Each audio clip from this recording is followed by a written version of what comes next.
Не удалось подключить сервер. Интернет. А ты по интернету разговариваешь? Бля.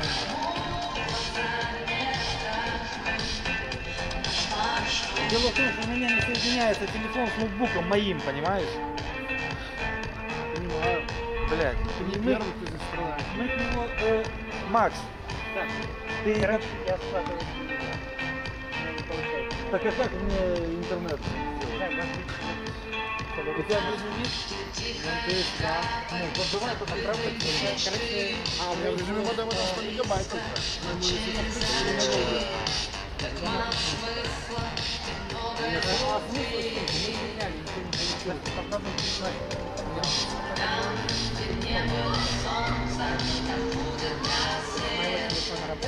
Подожди, то есть мы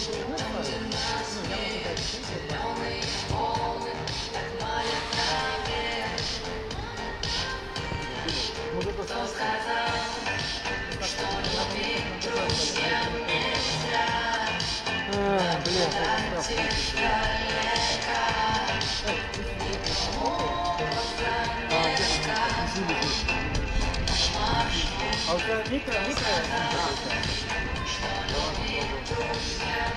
тебе его не буду писать. Вот интернет. Он-то будет, но он мне тоже нужен. Я тоже отслеживаю там. Я понял, ради ты все понял. Надо еще. Хватает обычно купить. Ладно, ты подключи порту и скинь вниз.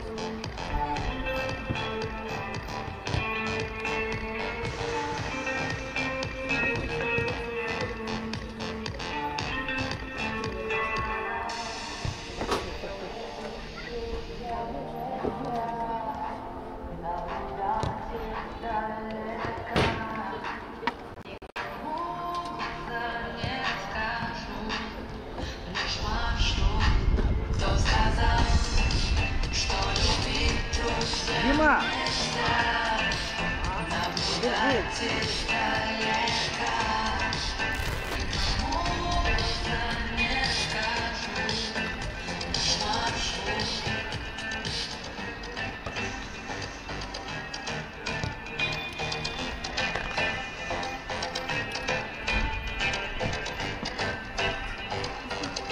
Алло.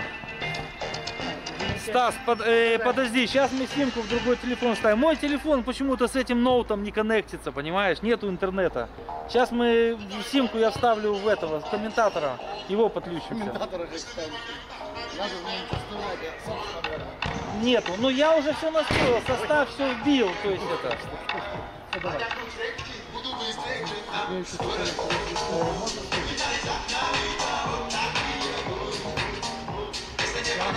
Не надо. Я свою симку Диме дал.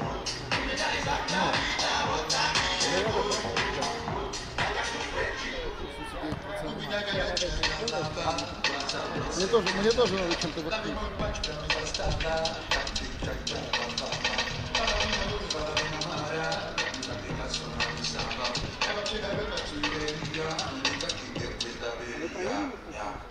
Нет, не говорю.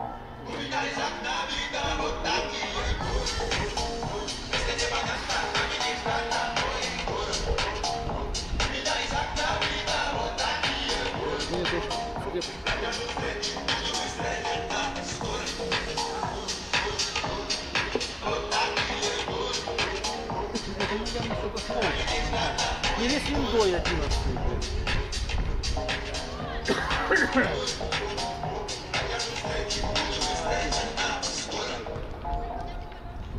Так, это моя.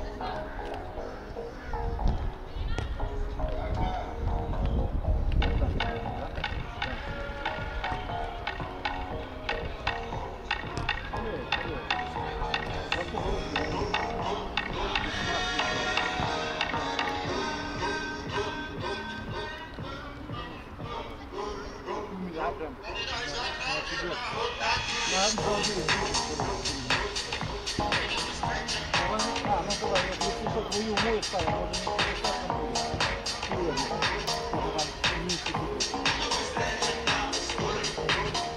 получается?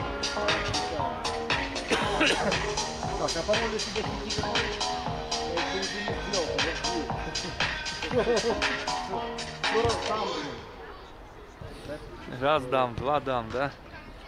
Так, Ты знал, что у вас такие проблемы нет? Пораньше приехал. проблема. Я еще кофейку попил. Сидели, скушал. Сидели, блядь, ноутбук настраивали, блядь. Может быть, это так у меня телефон, надо пить, где-то там жрал. Все, пора iPhone покупать. А? Пора iPhone покупать. Пора. Телефон подключили. Ты на какое поле купил? На локомотив, короче, накупал их.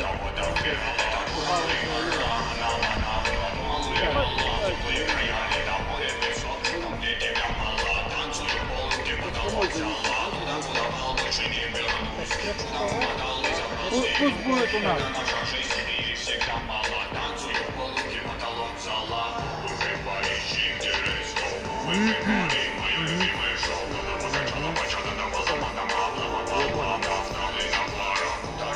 Дима, у тебя флешка? Да, у меня. Подожди, сейчас ставим, если что, твою, мой телефон.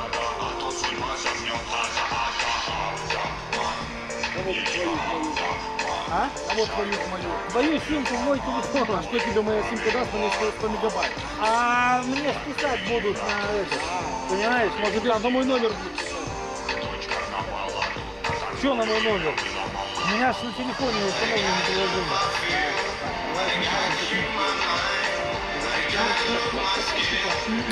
Знаю, спасибо. Да, все, давай. Не кричи, Дима, я сам волнуюсь. Мне Стас сказал, говорит, покупай триджик, но я просто подумал, блядь, сегодня телефоны раздам. Давай, ищи. Где моя защита? Так, как ты называешься? Redmi Note? Да, Redmi Note 10 PG. Ключ безопасности.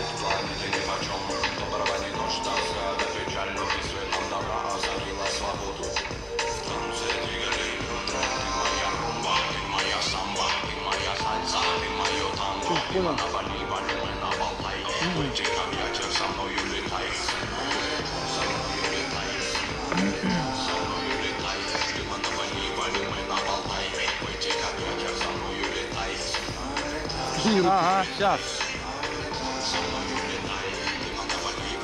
Вот. Да.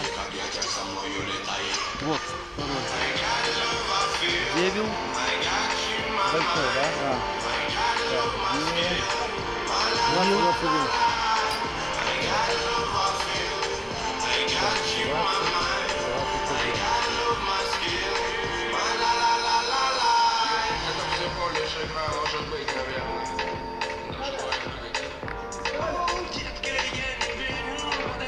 Ты мою защиту не прикарманил часом, нет? Или у тебя такой же чехол, как у меня? Это мой. А где мой другой? Ну что? Есть? Подожди. Ну пишет, подключено, защищено. У меня пишет, нет подключено. Подожди, сейчас. YouTube, проверь, на чем у меня. Блядь, тоже не работает. У меня не подключилось ничего. Ну у меня Ну, теперь подключено устройство 1. есть, да? Да. А вот у меня пишет, нет доступа к интернету. Включено, защищено. А доступа к интернету все равно нет, да? Нету.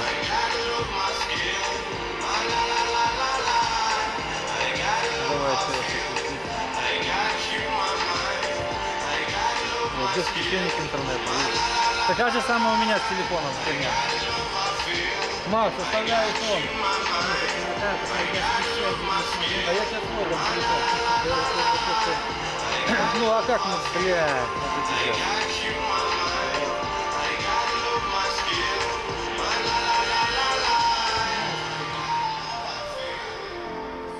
Блин, ну выручи, я тебе свой телефон дам. Но. Не, реально, звони там без лимит, всем кого хочешь звони. Мне ж не надо. Блядь, вынимаемся, блин. Так, давайте это спокойно подумаем. А что там спокойно думать? Ты уже полазил, блин, в настройках столько, что, блин, капец. Только что триджик не взял. У тебя есть свой? Рыбик, да. Забирай. Можно узнать местный Wi-Fi. Местный Wi-Fi? Да. Если цвет, дай бог, есть. А, это моя? Моя любит цвет.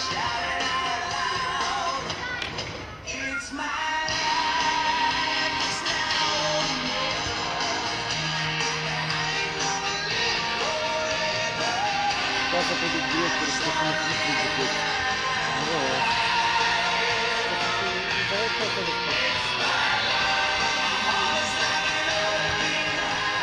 Тебе иголка нужна?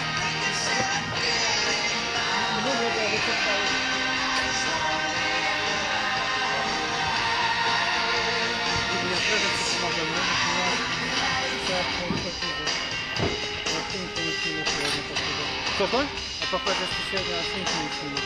Чего? Ну, вот это поле не подходит, поеду на юность.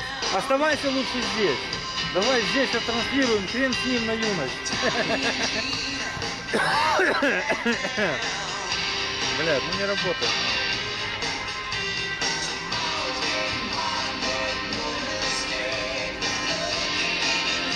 Где у нас Брестские поле есть? Ну юность есть.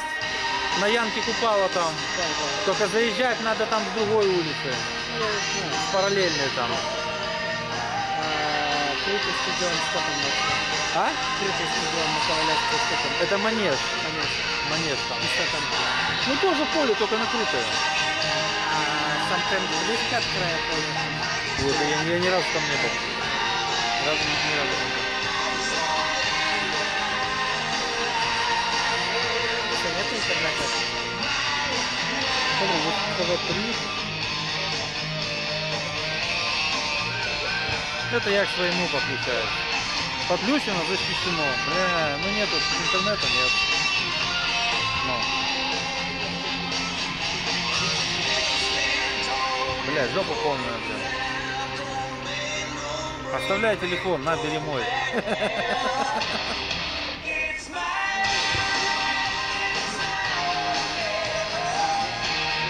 Нет, ладно, подключай там, пока делаешь ничего. Что? Ну, К твоему?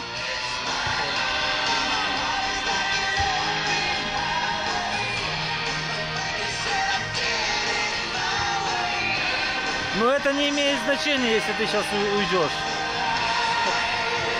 А?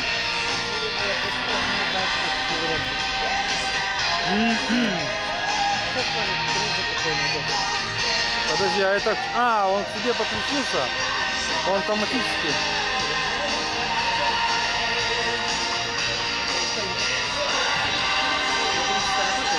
Электричество, да! Трильчик есть? Понял.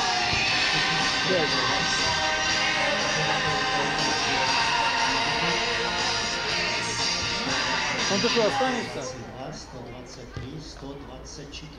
я не знаю как. Если можно, оператор добавить. У меня машина Тесла, как я Микрофону. открою ее? Что? У меня вон Тесла стоит, она через телефон открывается. Добрый день, дорогие друзья. Бля. Сегодня на нашем стадионе А тебе срочно точно надо ехать? Хотя очередная попытаться встреча что-то там снять. по футболу женских команд высшей Слушай, лиги ты может сезона помоги, потом вместе поедем, я тебе 2024 выручу, там, заплачу, сколько скажешь. Команда футбольного клуба «Динамо» Не, ну, бля, ну, знаете, принимает команду футбольного клуба «Погребчанка». Что какие? Да никаких О вариантов. составах Составы. сегодняшних играющих команд. Команда наших гостей, футбольный клуб «Бобруйчанка». Оксана Шпак, первый номер, вратарь команды. Татьяна Логинова, 7-й номер. Анастасия Сидорчук, 10-й. Юлия Дубин, 11-й. Екатерина Казак, 13-й номер. Зоя Горбунова, 14-й. Под 19-м номером у наших гостей на поле выйдет Виктория Курлович. 23-й номер Вероника Самонова. Ольга Да, будет писать. Анискотцова, 31-й стартовый номер, Екатерина Луцкевич, 35-й и Ксения Похлёстова, 71-й стартовый номер. Капитан команды Екатерина Луцкевич, 35-й стартовый. Так что номер. делать тогда? Что мы делаем? Команда футбольного клуба Мне уже трансляцию «Динамо» запускать. Брест. Дарья Виноград, вратарь Я команды положу сюда. и капитан команды. У нее 20-й стартовый номер. Софья Клюкина, 2-й номер. Алина Бабко, Макс, ну мне 3-й можно стартовый рассчитывать на номер. твой телефон? Вероника Бажинская, 6-й. Александра Так нам Гагарина, прерываться нельзя 9-й будет, номер. трансляция пойдет, Карина все. Величинская, 11-й. Виктория Сидорчук, 13-й. А машина только с стартовый номер. телефона открывает? Дарья Мышленник, 15-й. Анастасия Евсрезова, 16-й. Блин, Маш, ну можно Анастасия вот Крахмалова, 19-й. Александра Плохова, 25-й стартовый номер. Это составы сегодня Бля, ну так что играющих делать тогда? команд. Главный судья встречи Руслан Дима, Баканов, город нету? Минск. Первый помощник судьи Павел Мазуров, город Молодечно. Второй помощник судьи Роман Трухов, город Пинск. Четвертый судья Роман Голодков, город Брест. Инспектор матча Константин Дайвин.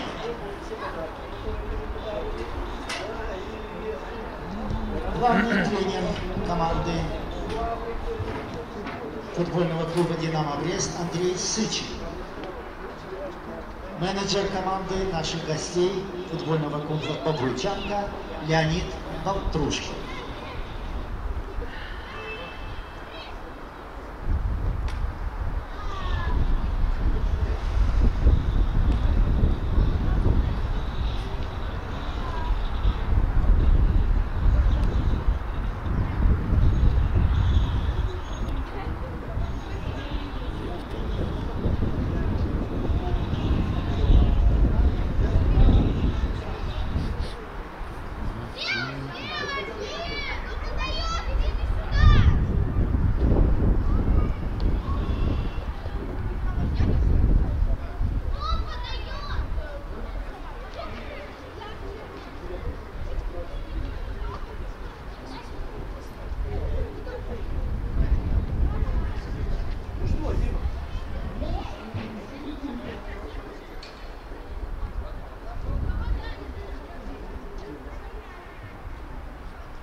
Выключаю. Выключу звук.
Друзья, добро пожаловать в Брест. И у нас стартовал поединок между брестским «Динамо» и Бобруйчанкой. К сожалению, были у нас тут небольшие технические проблемы с интернетом. Надеюсь, что они нам не помешают вести прямой эфир. Но Если вдруг какие-то будут проблемы, заранее приношу извинения. Пока у нас первый офсайд. В него попадают футболистки брестского «Динамо».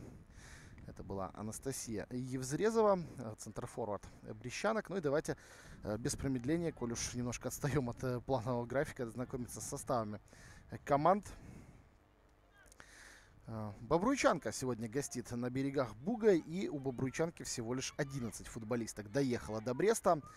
Оксана Шпак в воротах под первым номером, голкипер гостей сегодня. Полевые футболистки: 7-я Татьяна Логинова, 10-я Анастасия Сидорчук, 11-я Юлия Дубень, 13-я Екатерина Казак, 14-я Зоя Горбунова, 19-я Виктория Курлович, 23-я Вероника Самонова, 31-й номер у Ольги Анисковцевой, 35-й капитан команды Екатерина Луцкевич и 71-й Ксения Похлёстова.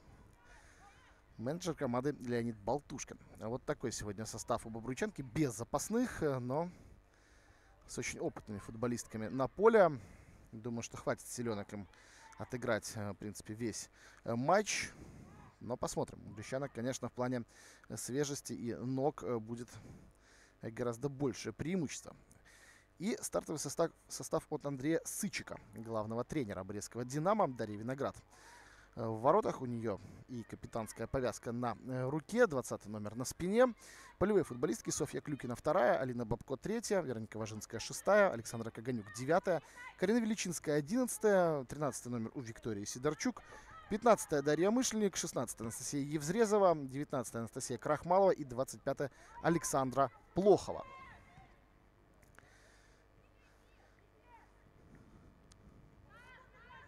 Встречаются у нас сегодня команды, которые довольно близко в турнирной таблице расположены, но не сказать, что у них есть шанс местами поменяться. «Динамо» повыше, и действительно отрыв между ними серьезный. Бобруйчанка в этом сезоне, к сожалению, пока не радует своих болельщиков какой-то яркой супер игрой.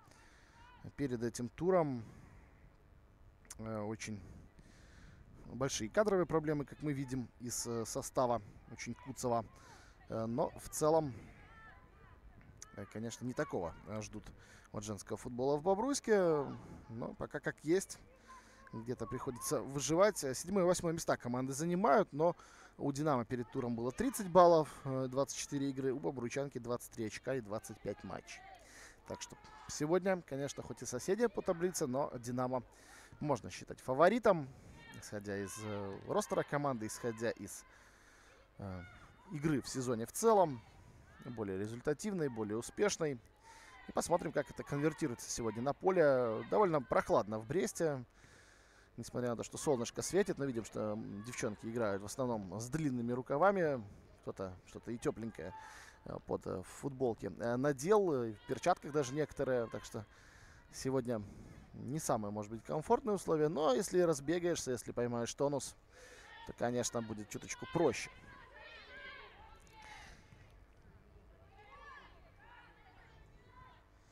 Ну и «Динамо» берет мяч под контроль.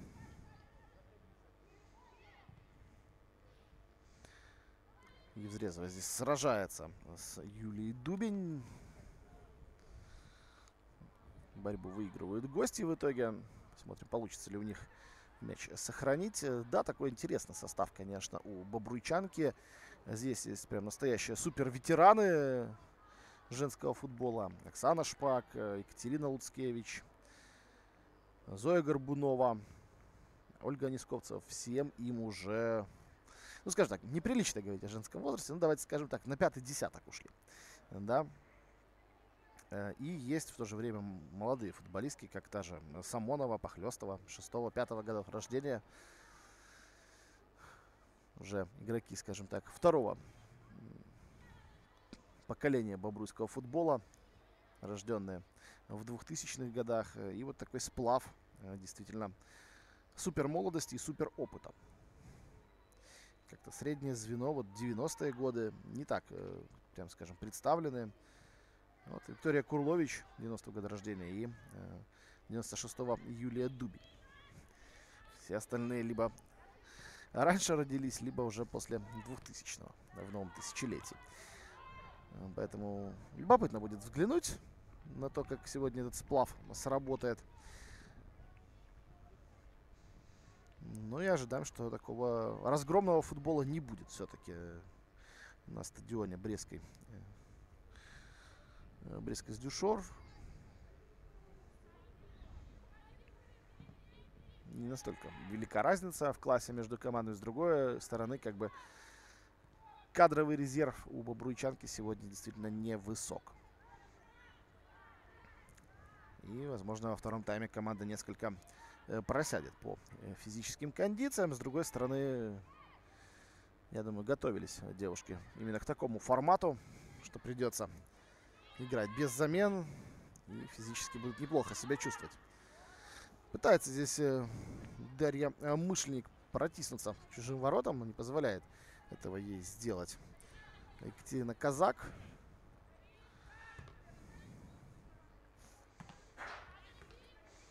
Ну и так масштабненько у нас подтягиваются юные футболисты и футболистки на импровизированную трибуну. Следят за выступлением старших товарищей.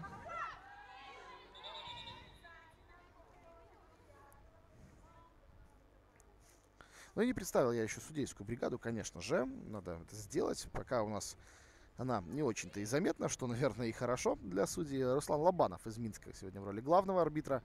Помогают ему Павел Мазура из Молодечной и Роман Трухан из Пинска.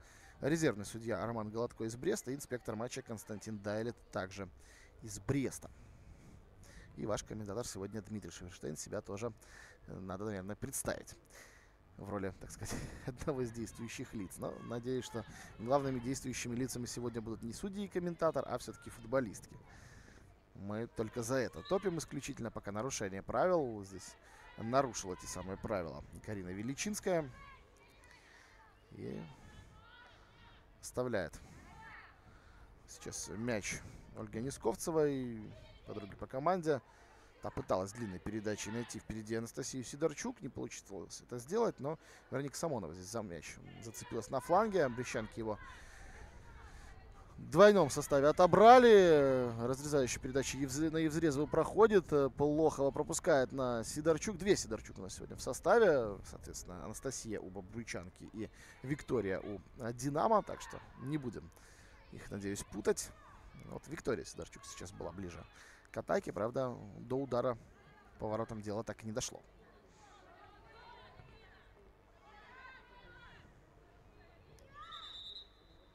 Ну а здесь досталось в центре поля Анастасии Сидорчук уже. И пока не может 10-й номер бобруйчанки подняться. С газона по голове там прилетело, судя по всему, неприятно. Но опять же вот вопрос о том, что замен нет. И как ни крути, придется игру продолжать. Только если уж совсем плохо не станет. Ну, а здесь, я думаю, отдышится сейчас Анастасия, придет в себя и сможет дальше помогать своей команде.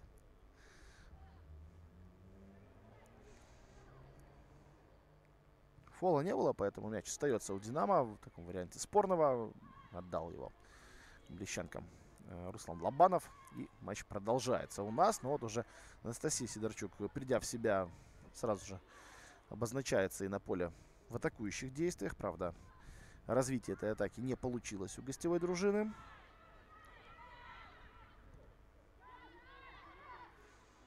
Ну а здесь уже набирает ход Мышленник. Оказалась она в центре. Передача на Евзрезову, но там голкипер. Первая. Хороший пас был вот Бабко.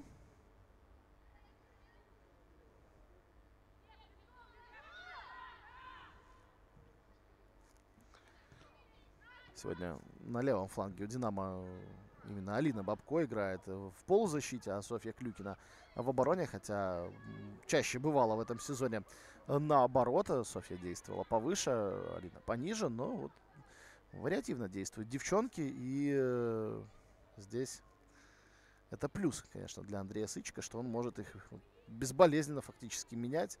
Тем более и у Алины Бабко, и у Софьи Клюкиной хорошая подача, хорошие пасы.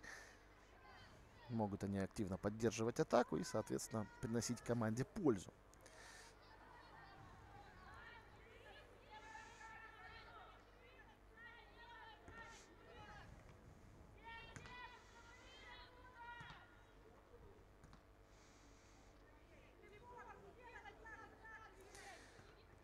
Ну, а пока что Бобруйчанка мяч перехватила, правда, отдать пас вперед точно не вышло.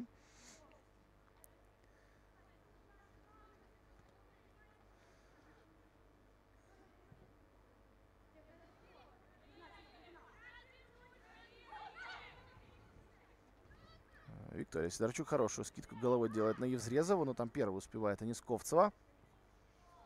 Анисковцева сегодня в центре обороны играет у Бобруйчанки вместе с Юлией Дубень. По краям, соответственно, Екатерина Казак и Екатерина Луцкевич.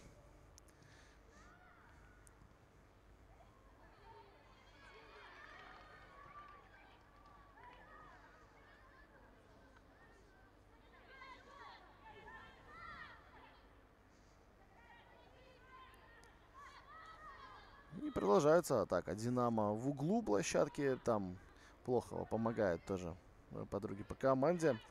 Плохова в штрафную. Евзрезова, нет офсайда, но и удар неточный.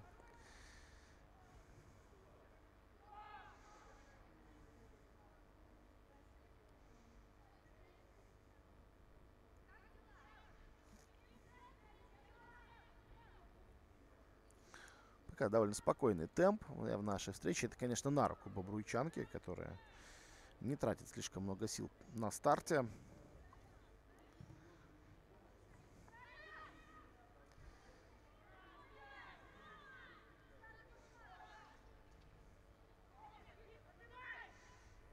Крахмалов ищет вариант впереди, находит Плохову. Обыгрываются девчонки друг с другом, но вот вторая передача Анастасии Крахмаловой уже не так точна.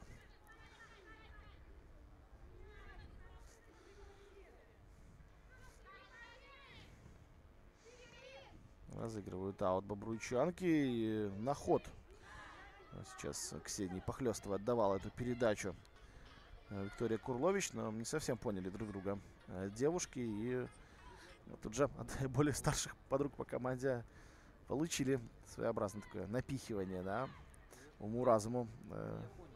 Научились, так скажем. Но научились или нет, мы, конечно, посмотрим в следующем похожем моменте. Предлагали сохранить мяч под своим контролем. Но вот сейчас можно убегать в контратаку. Это Анастасия Сидорчук. Пока одна, но Похлёстова здесь пониже опустилась. Проникающий пас неплохой по задумке. Успевает Алина Бабко вернуться, отработать.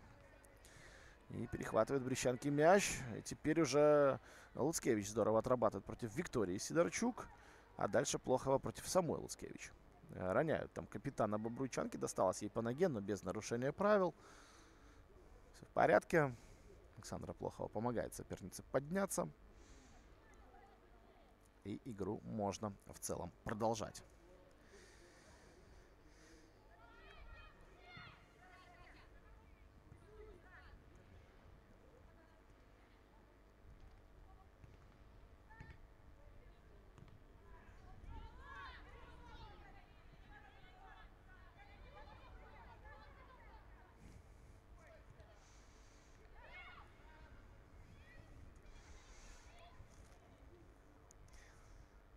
Евзрезова левым флангом. Попытка проникающей передачи на Сидорчук. Не доходит мяч до Виктории. И уже контратака у Бобруйчанки. Но здесь численно меньше, конечно же, футболисток в салатовой форме. Я думаю, обратили вы внимание, что и голкипер Оксана Шпак сегодня тоже в таком зеленом комплекте. Но пришлось ей вот манишку накинуть, чтобы не путаться с полевыми. Все-таки очень похожие цвета для девочек, наверное. Разница в оттенках очевидна. В общем-то, она очевидна и для меня, например. Ну а здесь уже Мышленник и Сидорчук вдвоем что-то непонятное разыграли 2 в 1. И передача вот Дарьи совсем в никуда. Можно было, наверное, поворотом смелее пробивать. Так вот, да, разница в оттенках, конечно, у полевой формы и голкипера Бобруйчанки видна. Но все-таки с точки зрения судей, инспектора матча, вполне логично, что попросили накинуть манишку Оксану Шпак, потому что не должна она так сливаться. Салатовый и зеленый не совсем разные цвета в контексте футбола, и, да, думаю, даже в контексте телекартинки. Но единственное, что шортами, конечно, различается. У полевых футболисток Бобруйчанки они темно-синие. У голкипера такие же в цвет футболки зеленые.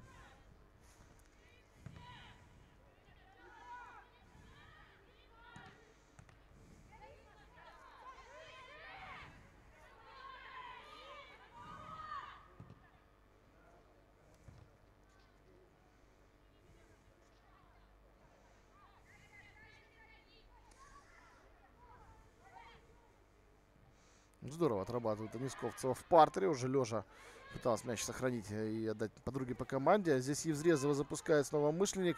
Мышленник обыгрывает соперницу. Каганюк. Попытка проникающей передачи. Там, по-моему, Евзрезова близка была к офсайду. Мяч до нее, однако, не дошел, поэтому мы ответ на этот вопрос не получим. Была ли Анастасия в положении вне игры?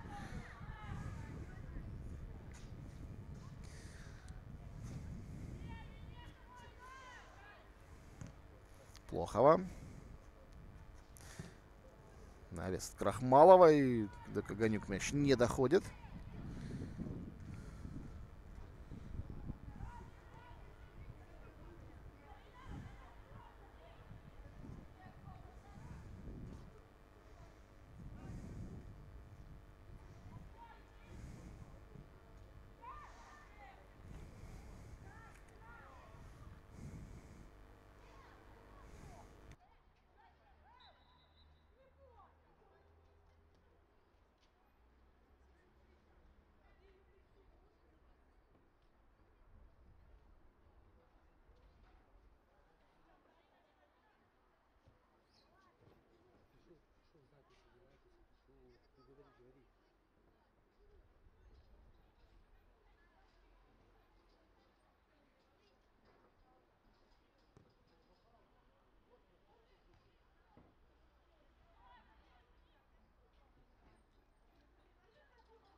Друзья, немножко сделал тут паузу. У нас все-таки, к сожалению, большому есть проблемы с интернетом по-прежнему. И, увы, с прямой трансляцией тоже есть проблемы. Поэтому, так сказать, пишем игру больше в записи, чтобы посмотреть хайлайты. Но, опять же, бывают такие технические накладки, к большому сожалению. Не хотелось бы, чтобы такое было часто, но иногда случается. Продолжаем следить за футболом в режиме лайв, тем не менее. И буду рассказывать, что же происходит.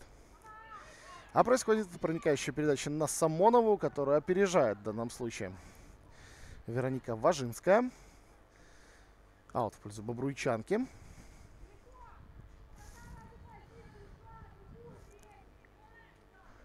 Не спешат с этими аутами гости. Тщательно готовятся, понимая, что и спешить, в общем-то, некуда. Счет пока позволяет не торопиться.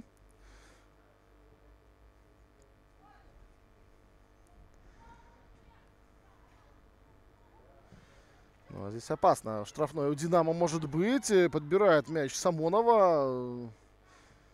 Есть падение. Досталось там, похоже, Курлович. Поднимается сейчас Виктория.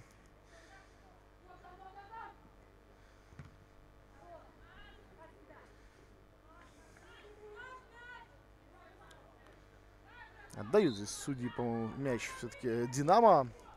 Будут брещанки аут вводить. Хотя бы брещанки собирались это всячески сделать. Ну и там Вероника Самонова такие интересные помехи для Анастасии Крахмаловой создавала. Всячески пыталась ей помешать этот аут вбросить, что могло закончиться на самом деле желтой карточкой для футболистки бобруйчанки, поскольку так делать нельзя. Если бы она сыграла руками после вброса аута, были бы проблемы. Ну и там включается юная поросль футболистов и футболисток Брестского клуба. Включают «Динамо-Динамо» кричалочку. Подгоняют девчонок. Да, у нас, в общем-то, 20-я минута. Счет пока не открыт.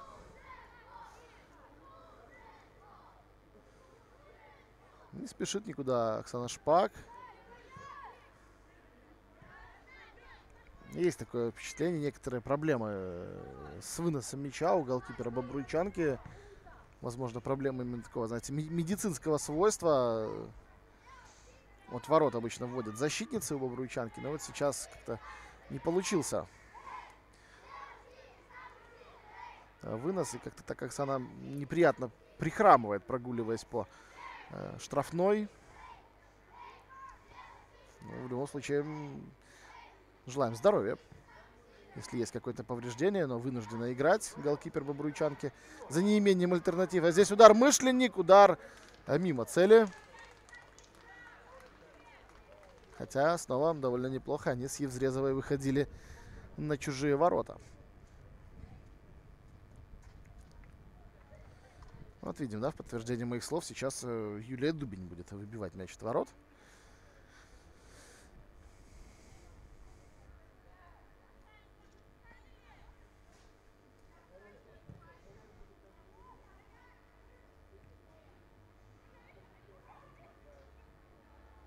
Лещанки снаряд подхватили в центре поля, пока с ним не расстаются. Вот сейчас потеря, и Анастасия Сидорчук разворачивает вектор уже бобруйской атаки.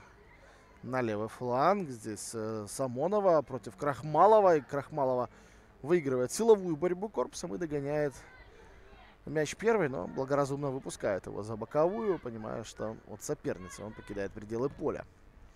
Ну а здесь снова Мышленник и снова поддерживает ее активнейшим образом Евзрезова. Правда, здесь будет Дарье тяжеловато, конечно, снаряд догнать, хотя он едва-едва там не ударился в угловой флажок. А мы знаем, что в футболе немало примеров, когда, ударяясь во флажок, мяч остается в пределах поля и можно игру продолжать. Поэтому такое тоже допускается. Но в данном случае Дарье Мышленник немножко не повезло.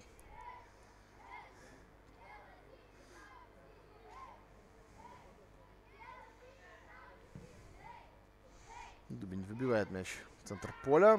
За него там пыталась Зоя Горбунова зацепиться. Скидка точно не получилась.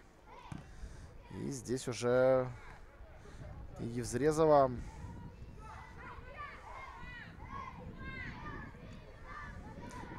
здорово отбирает мяч у Несковцевой.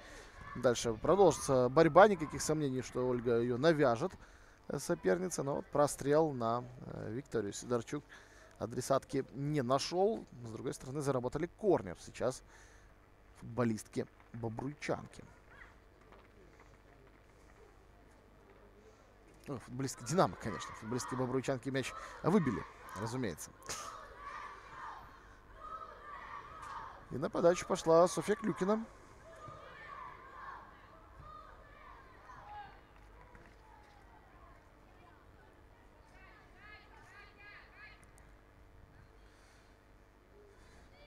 Оставляет сейчас Софья мяч Анастасии Крахмаловой, которой по профилю вроде бы на правом фланге и положено их водить.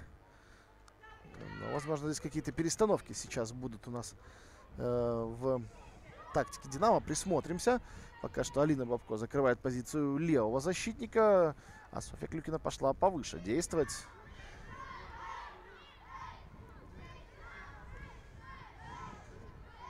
Такое впечатление, что даже второй нападающий Софью сейчас отправил Андрей Сычек. Интересный заход, если так оно и есть. Но пока видим, что да, при обороне сохраняется эта расстановка. И второй номер Динамо, который начинала слева в защите матч, сейчас действует там же, где играет Анастасия Евзрезова. Соответственно, края в полузащите закрывают Сидорчук слева и Мышленник справа. Каганюк и Плохова в опорной зоне были. Вот такой вариант 4-2-2-2, да, если расставлять. Но вот сейчас уже все-таки опустилась Софья Клюкина в ту же зону. Так что пока не такой уж большой эксперимент, но любопытно. Может быть, по ситуации все-таки пыталась она угрожать чужим воротам с позиции центрального нападающего. Сейчас что-то поменяется. Посмотрим. В любом случае, Алина Бабко, похоже, окончательно в защите на левом фланге прописалась. Софья туда не возвращается, в эту позицию. Играет выше. Хорошая передача. И вот как раз и Клюкина, и Плоховой. Нет офсайда ни у той, ни у другой. И можно забивать. И перекладина спасает ворота. И все-таки Плохова со второй попытки мяч в цель добивает. 26-я уже минута у нас побежала на секундомере. Вот так вот. Немножко растерялись, мне кажется, даже сами девчонки, выскочив 2-0. Не сразу поняли даже, кому надо вообще-то этот эпизод завершать. Но Полохова с первой попытки, угодив в перекладину, с добивания все-таки оказалась точна. Что ж, Динамо забивает. И в целом этот гол из логики матча вытекал, хотя не сказать, что брестчанки были чрезмерно остры.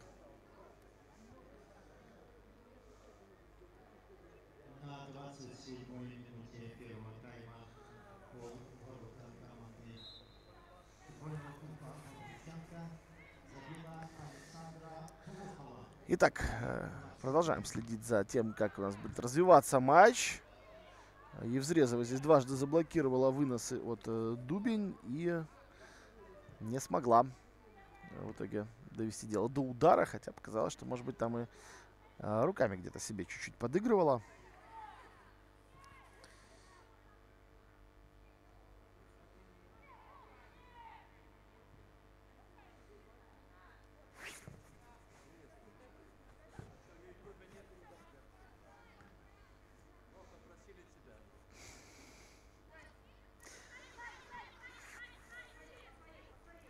Итак, что бобруйчанка нам предложит в качестве ответа на пропущенный гол.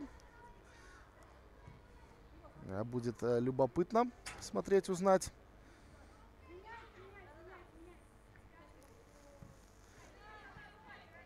Нисковцев здесь первая на мяче, но упускает его за боковую линию.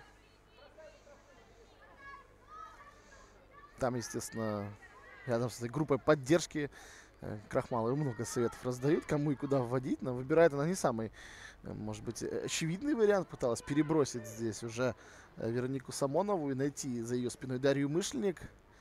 Вот со второй попытки это получается сделать. Ну а здесь Анастасия Сидорчук хороша на перехвате, однако успевает Крахмалова назад вернуться, отработать по эпизоду и мяч перехватить. Клюкина. Пас не проходит на правый фланг. Нисковцева успевает. Не Нисковцева, здесь Екатерина Казак первая на мяче была. Выбила его за боковую.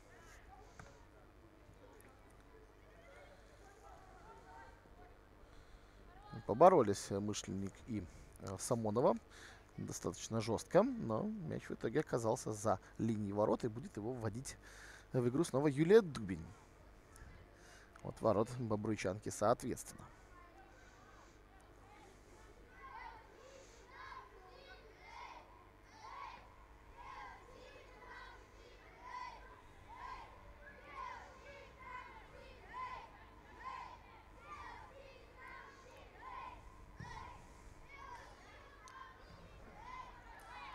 Каганюк здесь выигрывает борьбу в центре поля. Один раз прокинул соперницу, два раза прокинул соперницу, но в итоге заработали брестчанки аут. Лидит своей скамейки, Бабко вбрасывает вперед. Сидорчук ставит здесь корпус и нарушает на ней правила Екатерина Луцкевич.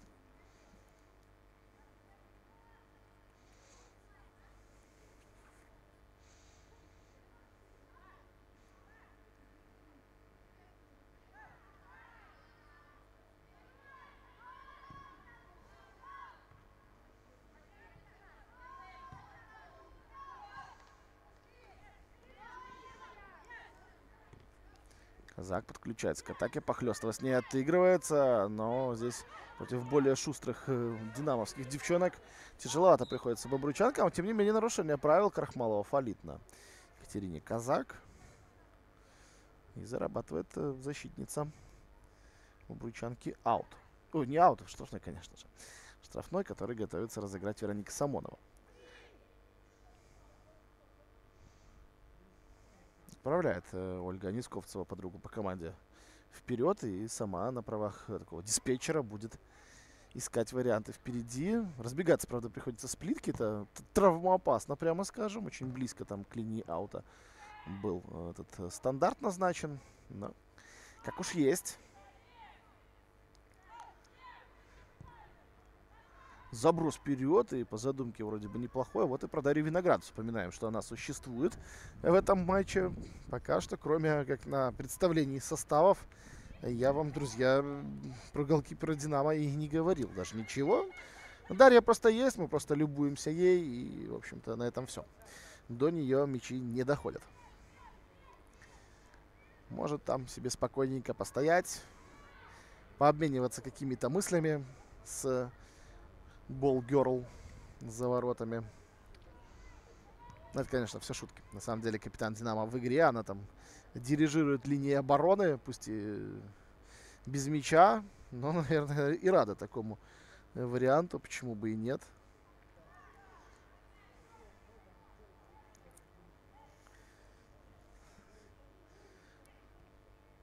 Наверное, для голкипера всегда такой вариант приоритетнее. Знать, что твоя команда давит, играет первым номером. И в целом при этом в курортном режиме проводить матч, нежели получать град ударов по своим воротам. Но пока не сказать, что этот самый град по воротам Бобруйчанки наблюдается. Да, Динамо один мяч забила.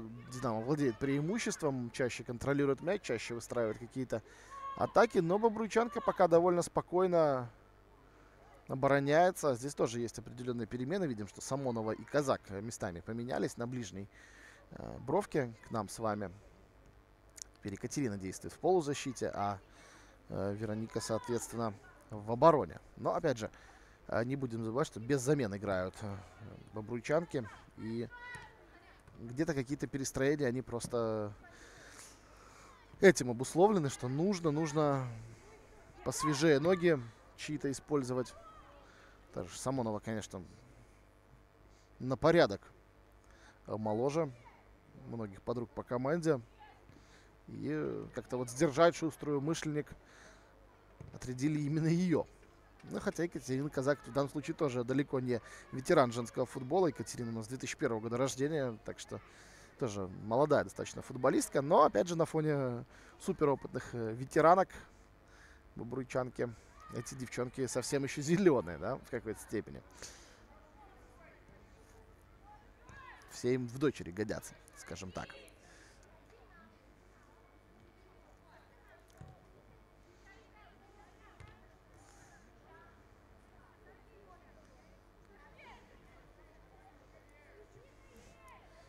Каганюк ищет варианты слева. Пас между двух соперниц не проходит. Горбунова. Пас вперед. Здесь тащит этот мяч Татьяна Логинова. Евзрезова. Падение там придержала ее слегка Ксения Похлёстова. Но Анастасия, уже не дотягиваясь до мяча, решила все-таки этот фол показать в какой-то степени.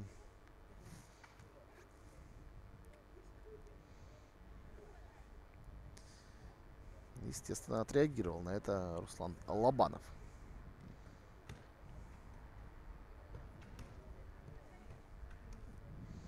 Нисковцева снимает вверх, не позволяет мячу дойти до Дарьи Мышленник. Хлёстова отыгралась назад на Логинову. Логинова безадресный вынос организовала, но других вариантов у Татьяны там, в общем-то, и не было.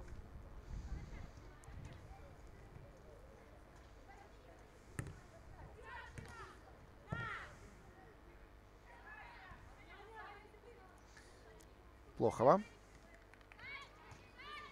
Плохова на Евзрезову. Мяч до той не доходит. Здорово играет Юлия Дубень.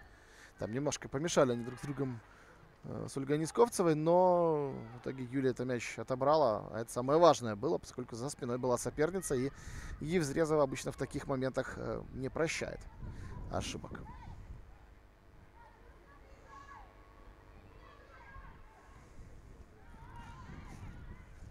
Не за горами у нас финиш первого тайма. Первого тайма, который, честно говоря, не слишком событиен.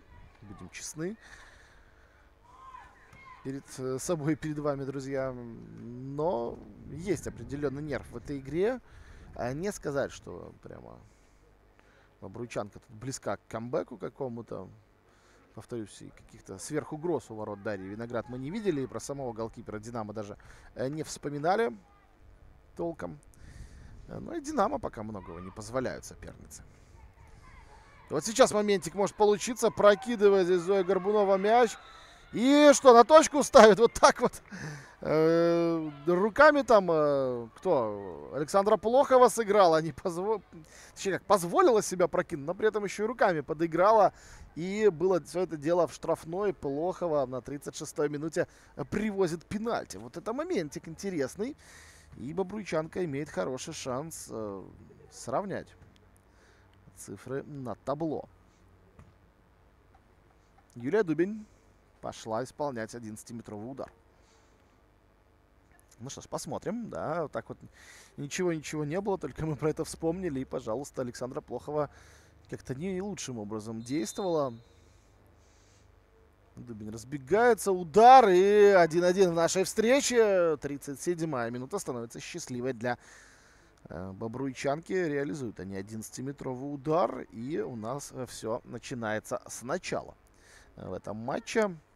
Конечно, хороший бонус сейчас уверенности для гостевой дружины. Они отыгрались, при том, что особых моментов они создавали. Но вот такая опасная вылазка, ошибка соперниц, подарочек своеобразный. И, пожалуйста, Юлия Дубин забивает, центральная защитница.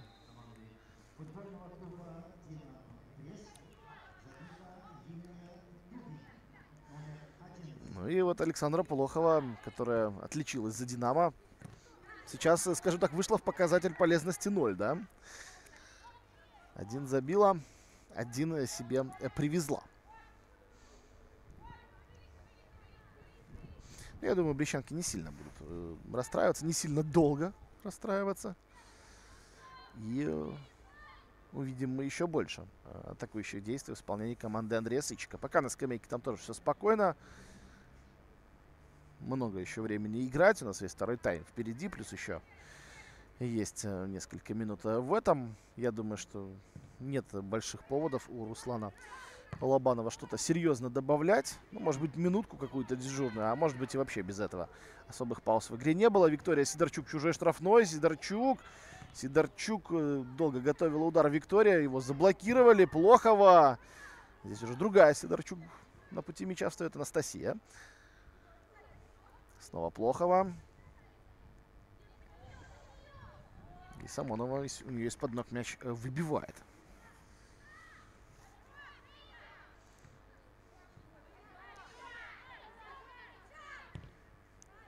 Рахмалова, хорошая свеча, но здесь Оксана Шпак первая играет. Анастасия Евзрезова не смогла до этого мяча дотянуться. Ну и зарабатывает аут сейчас Екатерина Луцкевич. Да, вот такая концовочка первого тайма неожиданная для «Динамо». Пропускают они с пенальти. Обидный гол, но нам это только добавляет интриги при просмотре. Важинская вперед не точно. Горбунова. На Дубень. Дубень дальше направо. На капитана. Мицкевич. Виктория Сидорчук здесь включается. Пытается мяч забрать и забирает такие. Евзрезова. Мышленник просит передачу. Передача в разрез не проходит. Там Манисковцева здорово играет. Клюкина. На Плохову. Здесь будет борьба. Плохова догоняет мяч. Сохраняет его пока в пределах поля. Здорово действует. Мышленник. Манисковцева снова в своей штрафной. Настоящая королева воздуха. Опытнейшая футболистка, опять же, Ольга Нисковцева. На хорошем уровне поигравшая. Но здесь она, конечно, в этом составе Бобруйчанки, даже при том, что есть не менее опытные футболистки, наверное, все-таки главный дирижер оркестра. Ну а здесь Евзрезова и Дубень. Ух, как неприятно там Юлии по ноге-то прилетела. Вставила она его прямо под мяч. И, знаете, тот случай, когда вся сила удара Анастасии Евзрезовой через этот самый мяч пришлась в голеностоп. Дубень, пожелаем здоровья. Пока надо разбегаться, конечно, Юлии. На ее счастье до перерыва чуть более 5 минут. В раздевалке будет время, конечно, там ледик какой-то приложить или еще что-то. Но очень неприятное ощущение. Я думаю, все, кто играл в футбол хотя бы раз, даже во дворе там, сталкивались с таким, что когда идешь блокировать удар, чуть ли не ногу тебе этим мячом отрывает. Неприятненько, согласитесь. Каганюк выпрашивает фола, фола нет, и бобруйчанки убегают в свою атаку, но, к счастью для брестчанок, Зоя Горбунова здесь мячом не распорядилась нормально. И высказывает сейчас Екатерине Казак за неправильное действие 13-го номера. Куда надо было открываться, куда бежать. Но пока они там спорят, брестчанки свою атаку проводят. Клюкина. Каганюк. Каганюк на Клюкину обратный пас. И снова здесь по ногам достается, но уже похлестывая на сей раз. Снова тоже попытка вот заблокировать удар. И снова вопрос о повреждении голеностопа. И нужна там пауза, но пока мяч в игре, пока Руслан Албанов игру не останавливает.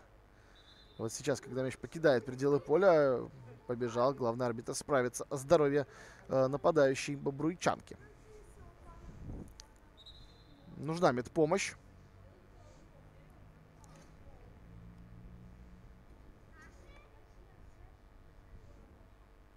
Покидает Похлёстова сейчас пределы поля. Ну и вслед за ней стремляется доктор.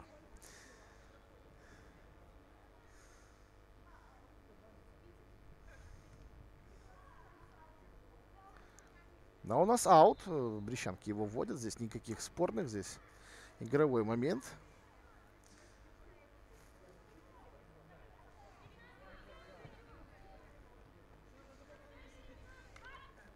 Крахмалова. Важинская. На Крахмалову. Здесь тоже, как видим, есть перестановки. Не знаю уж эпизодические или нет, но вариативно сегодня команда Андрея Сычика в плане расстановки на поле. Тоже и Крахмалова пошла в центр, а Важинская на фланг. И Клюкина как будто бы немножко сваливается на правый фланг.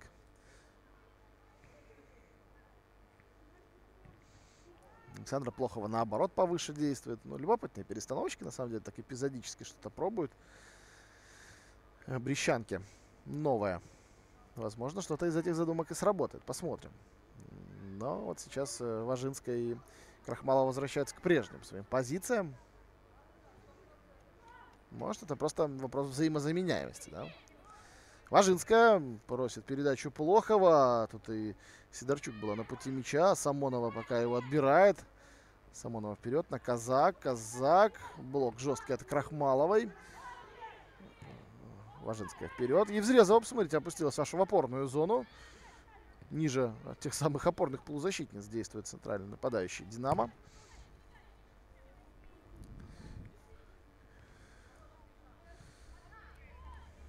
Крахмалова. На Важинскую. Важинская грузит вперед. Но здесь Юлия Дубень первая на мяче, хотя просила ее Екатерина Луцкевич этот снаряд оставить. И, возможно, капитан бобруйчанки его бы сохранила в ногах, а не на втором этаже. Но оставался снаряд, тем не менее, у приезжей команды. Евзрезова технично разобралась с соперницей, но вот пас на Викторию Сидорчук оказался неточным. Но здесь Величинская должна спокойно отыгрываться. С Дарьей Виноград она это делает. И у нас еще одно повреждение. Там свело ноги Евзрезовой, похоже. Или же это последствия. Ну, скорее всего, свело ноги, да. Оказывает Юлия Дубень ей первую помощь. И, кстати, Ксения Похлёстова-то еще в игру не вернулась. Ей ногу подмораживали. Вот она сейчас с бровки готова. А теперь уже помощь медиков нужна Евзрезовой.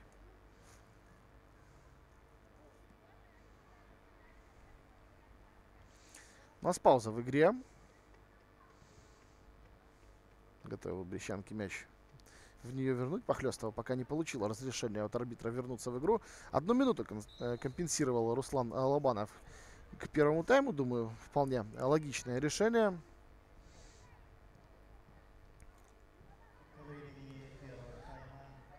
Все-таки вот эти две медицинские паузы, 2 гола, пенальти.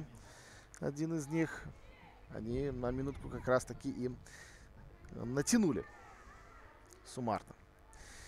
Но вот нюансик, да, вспоминаем еще раз. Под конец первого тайма нет замены бобруйчанки. Как там себя чувствует Ксения Похлёстова, пока вопрос. У «Динамо» можно все-таки найти замену Анастасии Евзрезовой, хотя это основной форвард команды, и, конечно, не хотелось бы ее терять именно из-за травмы, но есть в резерве та же Елизавета Хандога, которая по позиции точно такой же центральный нападающий и может выйти, подменить подругу по команде в случае травмы. Но пока Евзрезова вернулась на поле, я думаю, до антракта в любом случае девчонки все доиграют. И Руслан Лобанов отправляет их на перерыв. Друзья, мы с вами тоже прервемся и вернемся на второй тайм.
Итак, друзья, мы с вами возвращаемся на второй тайм в противостоянии Брестского «Динамо» и Бобруйчанки.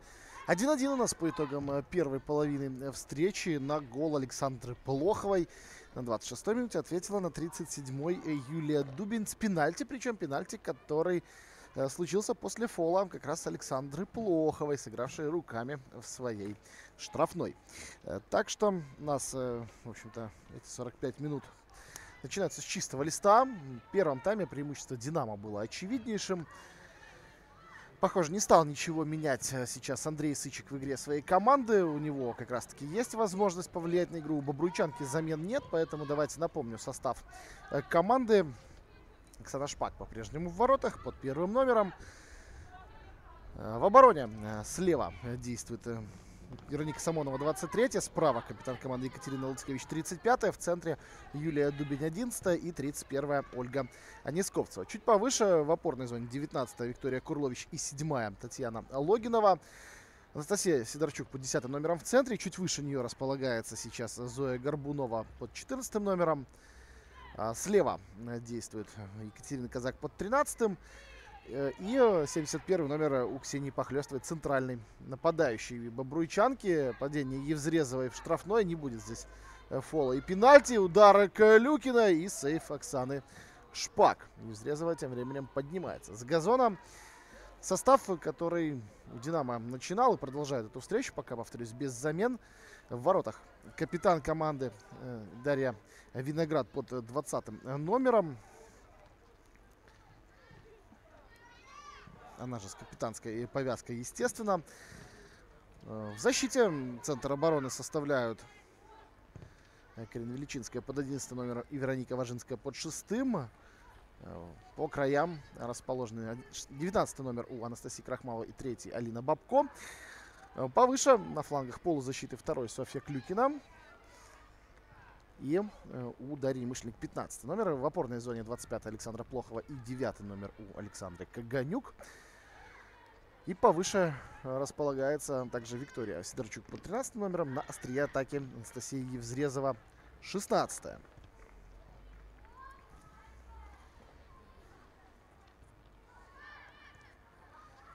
Замен пока нету «Динамо», но давайте и резерв представлю. Ева Вяжель, второй голкипер. Валерия Василюк, 4-я. Ульяна Бабко, 5-я.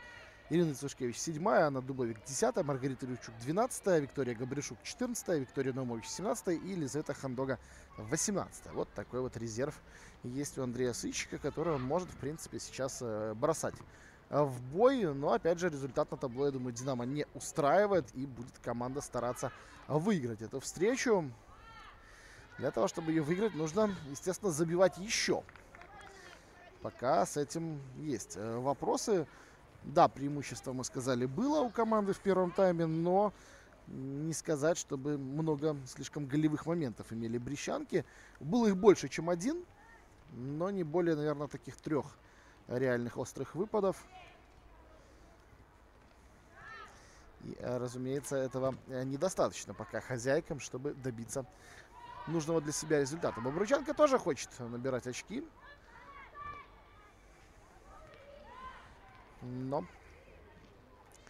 пока, честно говоря, к победе гости не приближались и воспользовались только одним подарком от соперниц, которые подвезли пенальти в свои ворота. А так, в целом, о наличии Дарьи Виноград мы вспоминали только при представлении состава. В первом тайме работы у голкипера Брестского «Динамо» не было.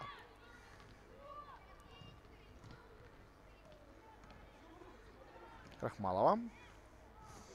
На коротке защитницы «Динамо» разыгрывают мяч.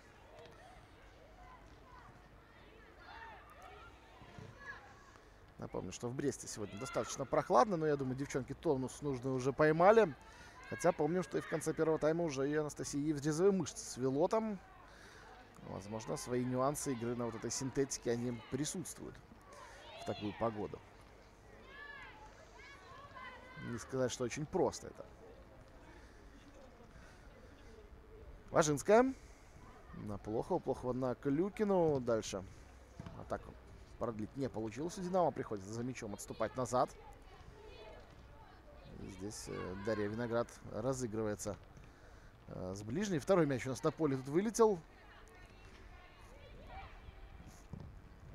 Нужно кому-то его выбить. Но случайно тут детвора заигралась и выбила снаряд на поле. Все нормально, можно продолжать встречу.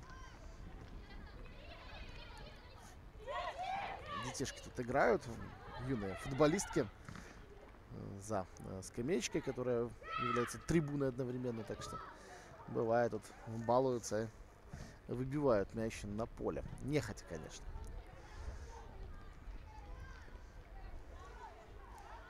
Сидорчук. Виктория продирается вперед. Отыгрывается на коротке с Плоховой. Таска Ганюк.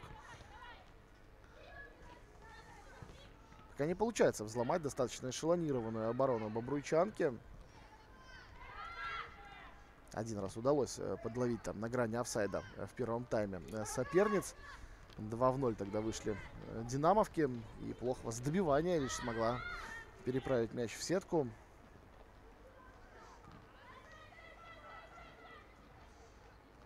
Плохова загружает намышленник.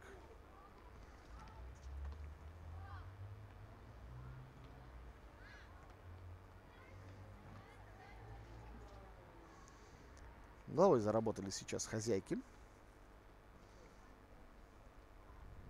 Плохова пошла к угловому флажку. Даже побежала все-таки, а не пешком. Естественно, время сейчас больше играет, мне кажется, на бобруйчанку. У «Динамо» стояла задача сегодня 3 очка набрать. И по-прежнему не теряют надежды подопечные Андрея Сычика побороться там, ну, если не за 5-е, то хотя бы за 6-е место.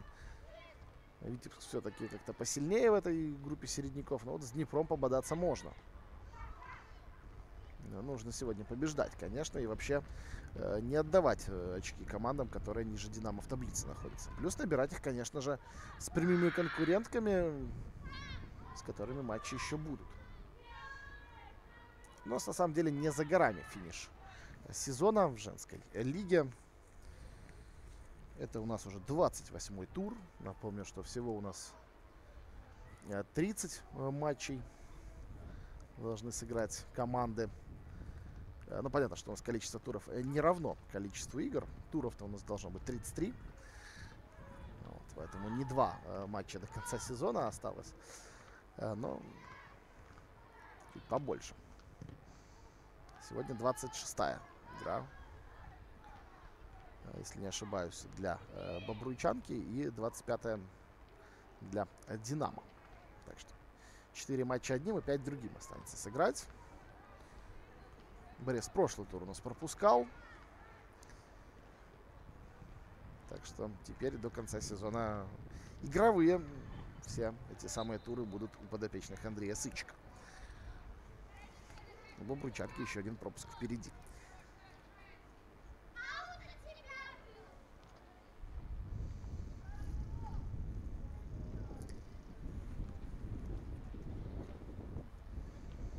Задувает. У нас тут ветерочек, если честно, довольно холодный такой. Даже, я бы сказал, больше зимний, чем осенний. Честно говоря, на нашей комментаторской вышке, она же и операторская, вот, надо утепляться было перед игрой. Девчонкам тоже на поле не сладко, но у них есть возможность подвигаться, согреться. Может быть, и теплый чай в раздевалке их ждет. Скорее всего, так. Вот, нам бы на вышку тут тоже теплый чай не помешал вместе с кофечком и печенечками. Если бы у комментаторов были такие условия, было бы супер. На женском футболе особенно.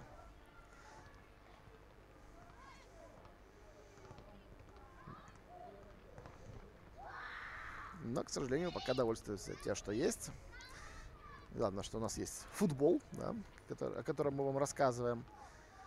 И довольно интересная сегодня все-таки встреча. Пускай событий немного. Темп в начале второго тайма, наверное, еще ниже, чем в первом.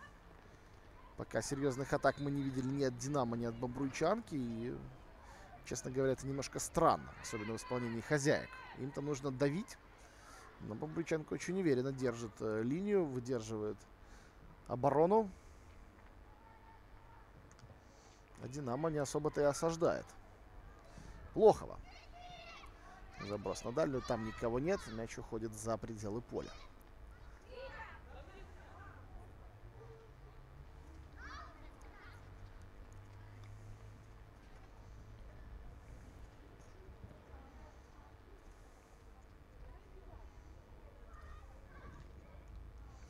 Ну и Юлия Дубин традиционно уже в этом матче вводит мяч от ворот бобруйчанки. Убивает направо.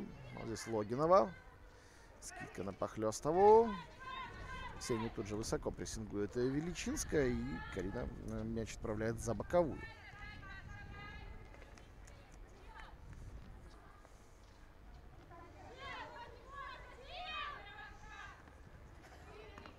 Неплохая здесь в отборе была и Каганюк. Обещанки мяч отобрали у соперниц. Есть там группа футболисток, которые уже отправились у «Динамо» в зону разминки. И я думаю, что мы увидим их в ближайшее время на поле. Ну вот, в частности, если брать по майкам, да, которые сейчас готовы к использованию, то Маргарита Юрчук, Ульяна Бабко там отправились разминаться. Возможно, еще и Валерия Василюк. Это все молодые девушки, на самом деле. Юрчук и Василюк у нас 2008 года рождения. Бабко тоже. Но, может быть, и кого-то более опытного тоже Андрей Сычек бросит в бой. Пока Евзрезова наносит удар, а Несковцева его блокирует.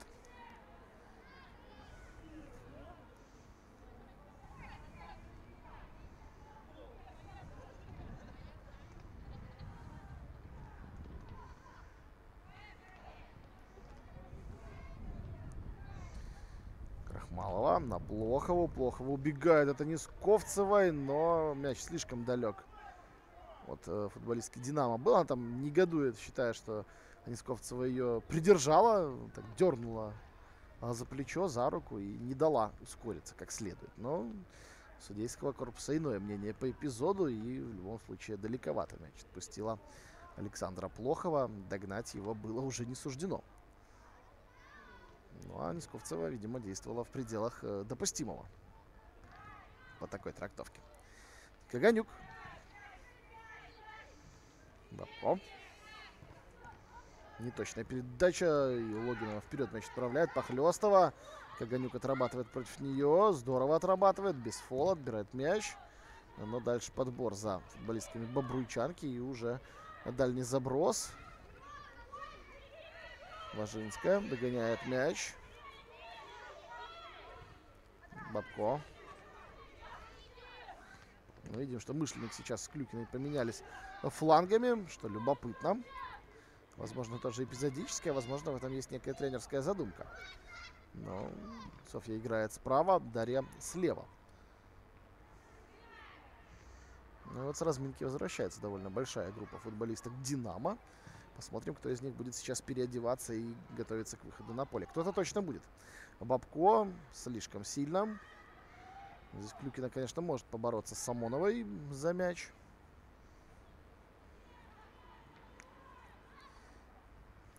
Пока никто из динамовок не переодевается. Видимо, просто чтобы не засиживались, не охлаждались, скажем так, или не прохлаждались. Тут уже подставьте, какую вам больше нравится приставку. Видимо, для этого их отправил Андрей Сычек в зону разминки. Но пока замен не планируется.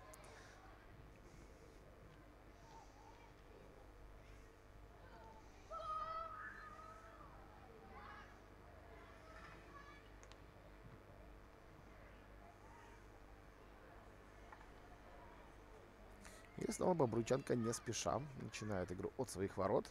Дубень выискивает подруг по команде. Но теперь попроще, солнце не слепит выбивающих. Слепит только принимающих в данном случае. Ну и плюс еще и брещанкам тоже неудобненько против солнца атаковать. Хотя, я думаю, сейчас не такой фактор ключевой. Но, тем не менее, он имеет место быть. Осеннее солнце, как и весеннее, оно достаточно яркое. И действительно находится низко. Может мешать футболисткам, но сейчас «Динамо» мешает не это, а может быть отсутствие некого темпа с их стороны. Говорил я о том, что во втором тайме бобруйчанка может подсесть. Нет замены у команды, достаточно возрастной состав по многим позициям. И плюс много работает команда без мяча, соответственно, сил тратит еще больше.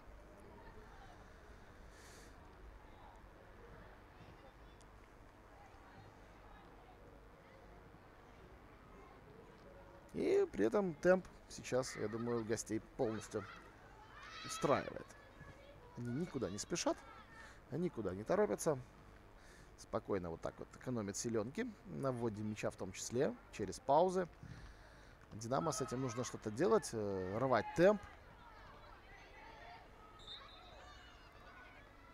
Через паузу создает свисток Руслан Лобанов. Да, арбитров я представлял в первом тайме после антракта. Не напомнил Руслан Лобанов, Павел Мазура, Роман Трухан. Главные и резервные, главные и линейные наши судьи сегодня.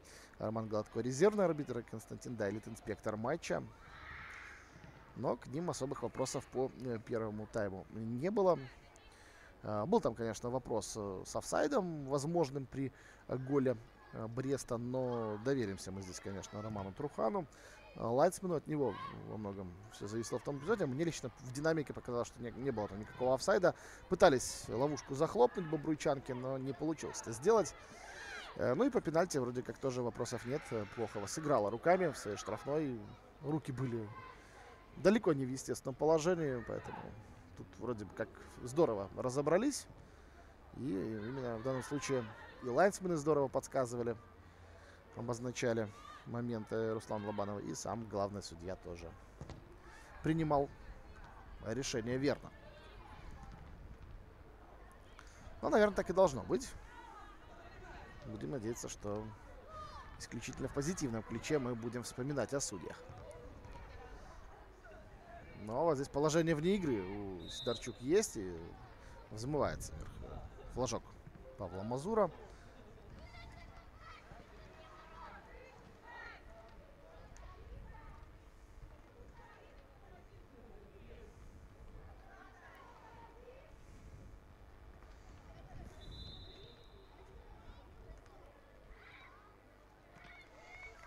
Да, сегодня так даже непривычно много зрителей. У нас замена, и Виктория Сидорчук покидает поле. Ирина Цушкевич на него выходит. Вот такая рокировка. На 18-й минуте второго тайма. Пока только одна замена в исполнении брестского «Динамо».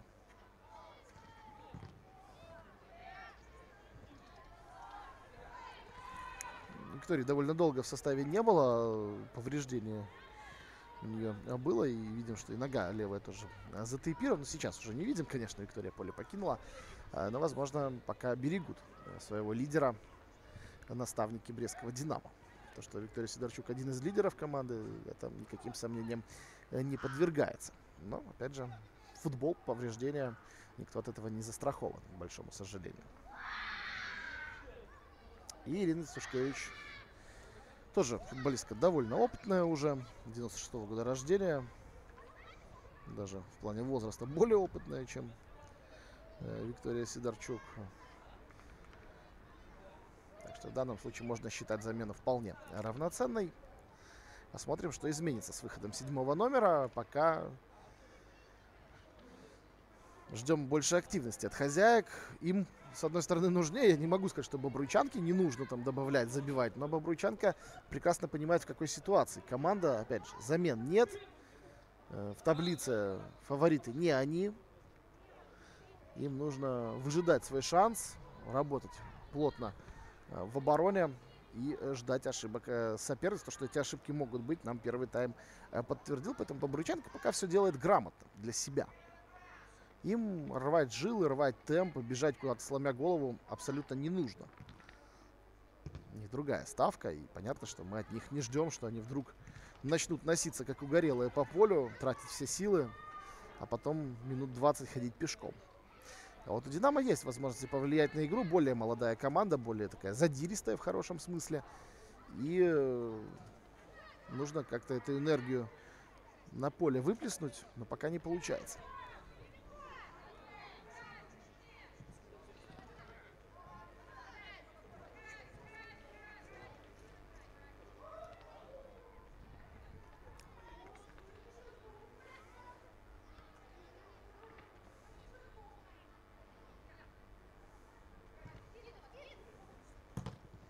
Лыскевич запускает мяч далеко вперед. Там ускоряется Зоя Горбунова. Попадает в такую коробочку среди двух футболисток Динамо. Ну а здесь уже здорово в отборе играет Курлович.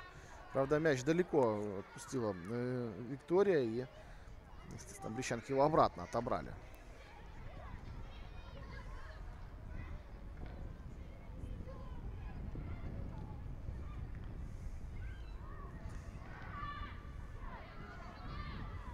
Набирает здесь ход и Цушкевич.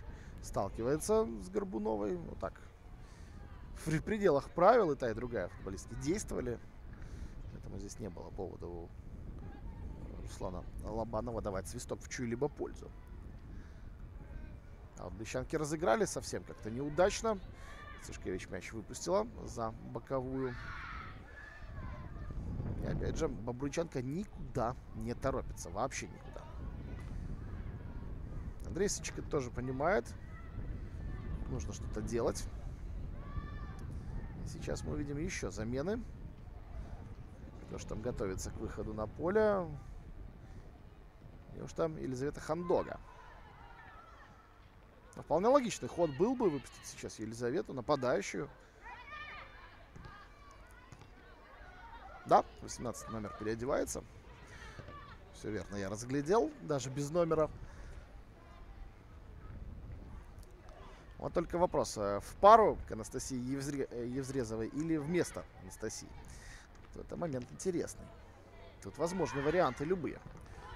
Евзрезова, помним, что испытывала некие проблемы с мышцами в первом тайме, но во втором вроде бы все в порядке. Там и помощь оказали до антракта, и в антракте, я уверен, немножко поколдовали над мышцами. Так что, по идее, Евзрезова из-за медицинских каких-то нюансов не нуждается в рокировке, но, может быть, просто обновить линию атаки. А может быть и в пару с двумя центрфорвардами попробовать поиграть Андрею Сычику. Посмотрим. Не будем гадать, дождемся решения главного тренера. Плохова. Бабкова ускоряется. Алина просит передачу Евзрезова, просит ее и Клюкина. И здесь Дубин закрывает коридор на Евзрезову. Будет угловой. Клюкина там сразу на бровке мяч берет, чтобы быстрее его разыграть. Но, может быть, спешить и не надо. Надо дождаться, пока подруги по команде подтянутся к чужим воротам для начала. Есть навес. Цушкевич! И где там мяч по ленточке носится? Штанга выручает бобруйчанку. Не залетает в сетку этот снаряд. Причем была там еще и попытка добивания, но не повезло Бресту, повезло Бобруйску в данном случае.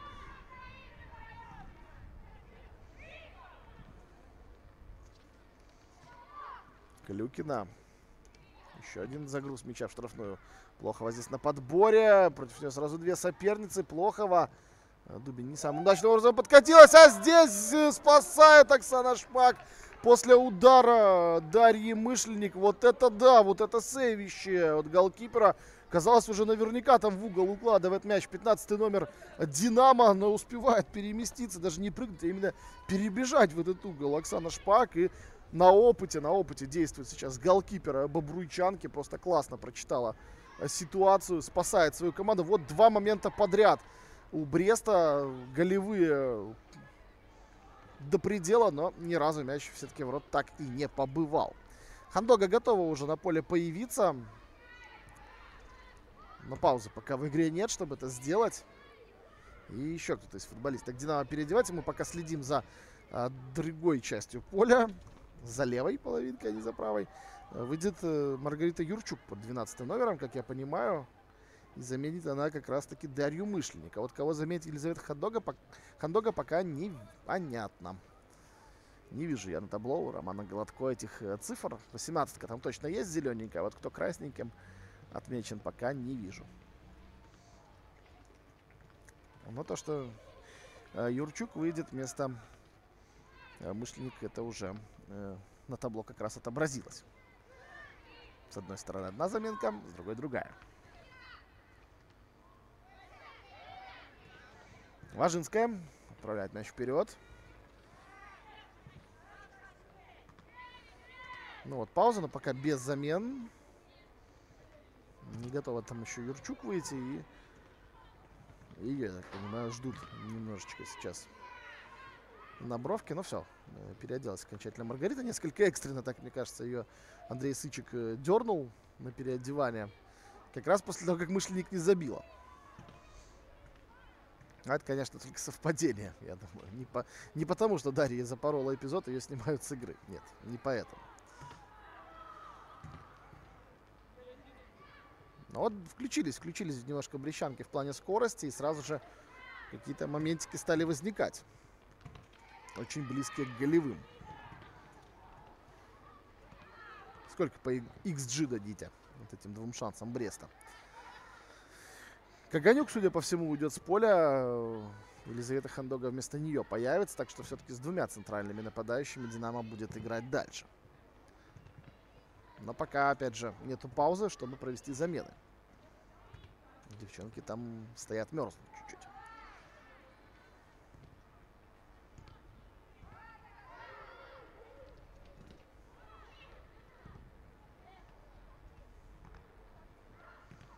Есть удар от Калюкиной. Удар не точный, но вот сейчас пауза под замены. Да, действительно, Елизавета Хандога вместо Александры Каганюк.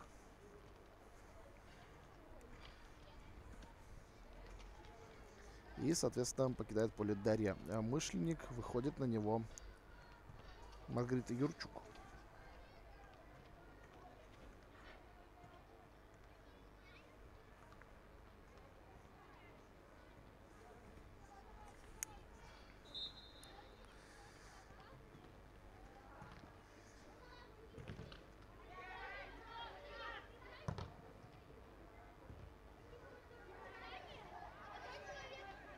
Замена в команде футбольного клуба «Динамо Брест». У нас, друзья, уже пройден, в общем-то, экватор второго тайма. Счет по-прежнему 1-1. Все голы мы увидели до перерыва. Александра Плохова и Юлия Дубин стали их авторами. Александра с игры, Юлия с пенальти. И как-то так, честно говоря, я рассчитывал на более результативный футбол. Хотя, опять же, никто не рассчитывал на разгром. Это было бы странно, но вот то, что голов будет больше, можно было вполне себе предположить. Пока фестиваль этих голов мы не увидим, но вот здорово здесь Юрчук как раз отрабатывает свеженько и помогает мяч отобрать вблизи чужой штрафной. Плохо должна его догонять здесь. Справляется с этой задачей Александра. Нет, не справляется. С нашей камерой, я думаю, тут спорный был вариант, но с точки зрения лайнсмена там по линии как раз все было очевидно. И Александра Плохова отправляется на разговор с Русланом Алабановым. Напомню, что у Александра есть желтая карточка за тот самый эпизод с пенальти, и разговаривать ей не стоит на повышенных тонах с главным арбитром, потому что вторая карточка за неспортивное, и Динамо останется в меньшинстве. Пока, кстати, других предупреждений у нас в игре вообще не было. Игра у нас не грубая. Ну и да, Горчишник был за игру рукой, а не за какой-то там жесткий фол по ногам.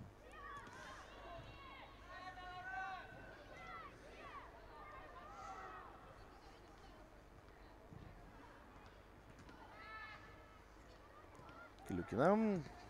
Анастасия Сидорчук против нее. Нарушает правило 10-й номер Бобруйчанки.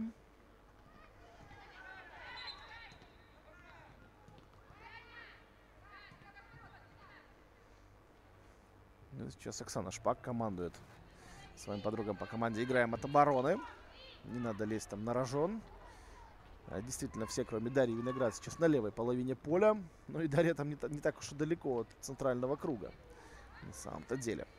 Интересно, пойдет ли Брест в конце матча ва-банк и подключит ли голкипера даже в чужую штрафную. Потому что, мне кажется, Динамо все-таки 3 очка здесь нужнее, нежели 1 балл.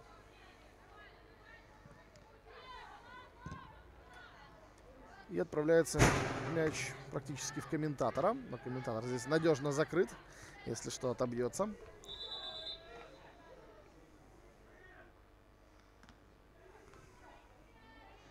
Только звон вышки можно было услышать в данном случае. Прицелились футболистки Бобруйчанки, да? Ложинская. Вперед мяч доставляет. Очень здорово цепляется за него Хандога. Крахмалова. Свеча в штрафную. Шпак на выходе. Сушкевич на подборе. На газоне там, оказывается, сразу две футболистки Динамо. Нарушение правил с их стороны. И поэтому мяч останется у Бобруйчанки, Евзрезовой и Цушкевич. Там чуть-чуть в борьбе досталось. Евзрезова получила в борьбе за верховой мяч. Но Цушкевич уже там в доигровке момента. Но, по-моему, Ирина и нарушила правила, если не ошибаюсь, по мнению главного арбитра. По крайней мере, с той точки, где она лежала на газоне, сейчас Юлия Дубень вводит мяч в игру. Пахалёстова борется с Ложинской. Здесь же подбор остается и за Курлович, но потом Анастасия Сидорчук свечу вперед зажигает. Ложинская здесь обгоняет Пахлёстову, и что там было? Фол был со стороны форварда Бобруйчанки.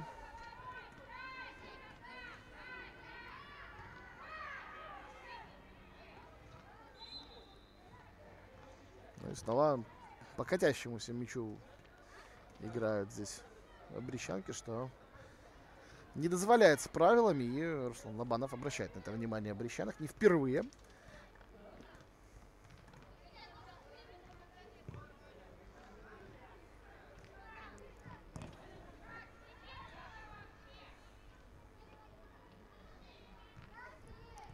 Виноград вперед. Готовится там еще замены у Бреста. Нужно что-то в игре менять. Да, свежие силы бросает в бой Андрей Сычик. Юрчук здорово на Евзрезову. Евзрезова удар, рикошет от Юлии Дубини. И мяч уходит на угловой. Ну, а готовится появиться на поле как минимум Валерия Василюк. И, возможно, Ульяна Бабко. Таким образом, две Бабко у нас будут на поле. Алина старше и Ульяна младше. Младше, причем так основательно, на почти 4 года. На 3,5. Плохо в это время ему наносит неточный удар.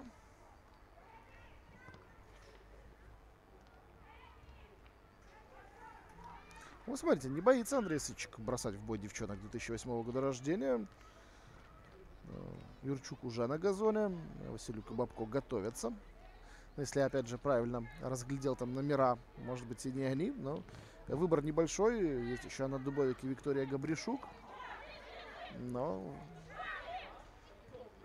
тренерский штаб выбирает иной вектор в данном случае.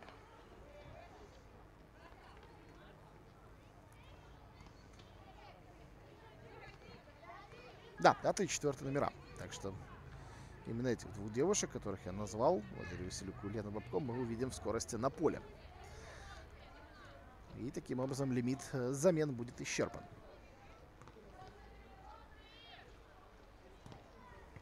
Пока стандарт на ближней бровке. Готовится Юлия Дубень его исполнить. Хороший такой заброс в район полукруга. Но там нужно за мяч бороться. Футболисток в белой форме объективно было больше, нежели в зеленой. И здесь нарушает правила сейчас Бобруйчанка в атаке.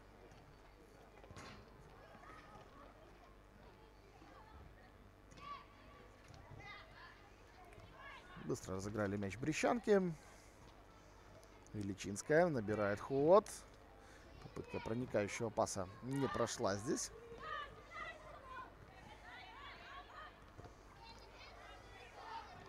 Ложинская. Клюкина. Стягивает на себя внимание сразу трех соперниц. Делает передачу вперед. Плохого дальше на Хандогу, но Анисковцева все подчистила. Ложинская на подборе.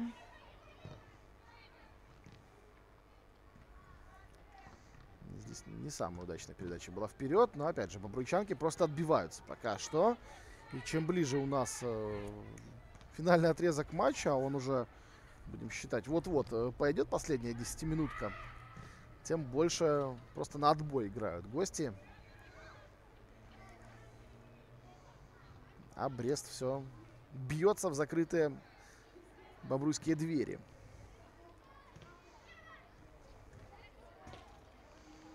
И я так понимаю, что у нас Ульяна Бабко выйдет вместо Анастасии Евзрезовой, судя по табло.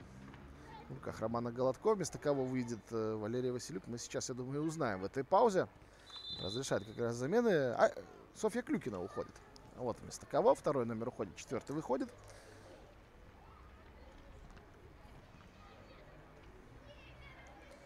И вместо Евзрезовой Ульяна Бабко.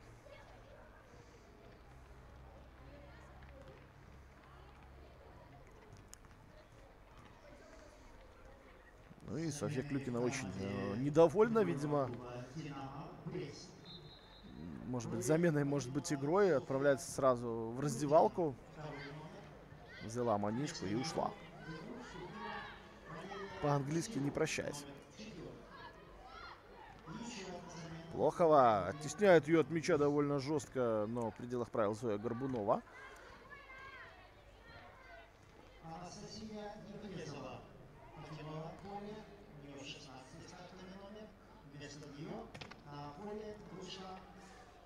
Юрчук. Пас в штрафную. Тут серия рикошетов, но до Хандоги в итоге мяч практически дошел. У Нисковцева, правда, отработала в обороне довольно неплохо. И сейчас Ольга начинает уже атаку бобруйчанки. Получится ли там именно атака? Спорный вопрос, учитывая, что в центре поля практически никого из подруг по команде уже нет. Все играют очень низко. Сидят в обороне. И совсем неудачно здесь разыграли мяч Алина Бабко и Валерия Василюк.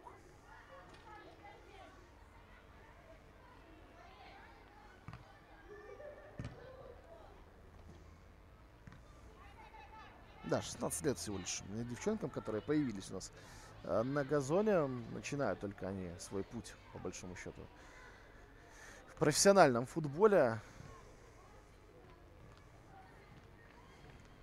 Вся карьера еще, в общем-то, впереди. Нужно себя, конечно, пытаться поярче проявить. Но и сейчас на них не самая простая задачка, на самом деле. Не только на их плечах, конечно, на плечах всей команды в белой форме. Но нужно вырывать в концовке этой встречи победу «Динамо», если они хотят побороться за более высокие позиции в таблице. Для бобруйчанки, мне кажется, при таких раскладах, при том, что команда уступала в счете, при том, что приехала всего лишь в 11 штыков, даже ничья будет в Бресте очень достойным результатом. Но если еще удастся выиграть, то это будет сродни сенсации. Важинская там по ногам похлестывая зарядила. И что, видимо, второй горчишник. Воу-воу-воу. Да, мы немножко включили тут единоборство. Желтая карточка Похлёстова и желтая Важинская. Все правильно. Молодец здесь. Руслан Лобанов не оставил без внимания эпизод.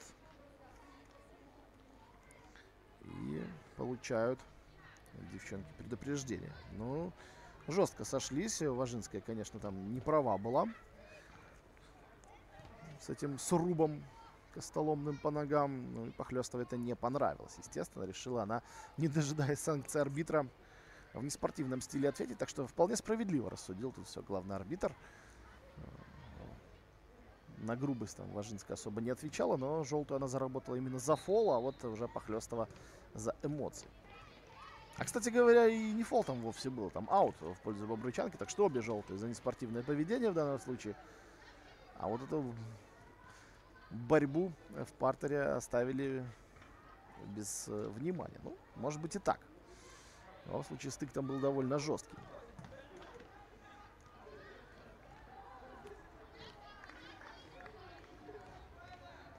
Не очень спортивно повели себя обе девушки.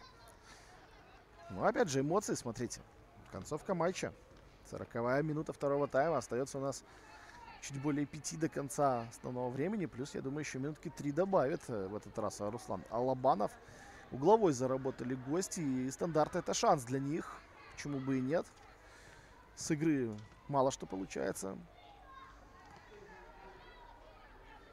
Но стандарты бобруйчанки — это шансы для Динамо. В том смысле, что большие силы стянуты к воротам Дарьи Виноград. Здесь капитан Динамо блестяще играет в воротах, занимая правильную позицию. И вот теперь вот оборона-то разряжена у соперниц. Можно туда убегать. Но пас не самый удачный был. И мяч здесь, конечно, вышел за пределы поля. Уже никак его в этих самых пределах Ульяна Бабко не могла сохранить. В воздухе этот снаряд улетел недосягаемо. Но теперь ошибаются и бобруйчанки. Не самый удачный прием от Екатерины Луцкевич.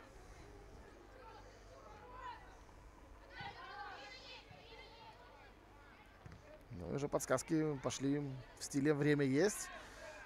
Понятно, что оглядываются на секундомер и бричанки. Табло у нас расположено как раз за нашей вышкой, так что на него можно обращать внимание девчонкам. Видят они, сколько времени осталось, и понимают, что надо ускоряться. Я думаю, до гола игра в любом случае. Больше мы увидим вряд ли. Но другое дело, что и гол можем не увидеть в принципе. Пока бобруйчанке хватает сил, желания и возможности для обороны. Не ставят перед обороной гостевой дружины хозяйки каких-то неразрешимых задач.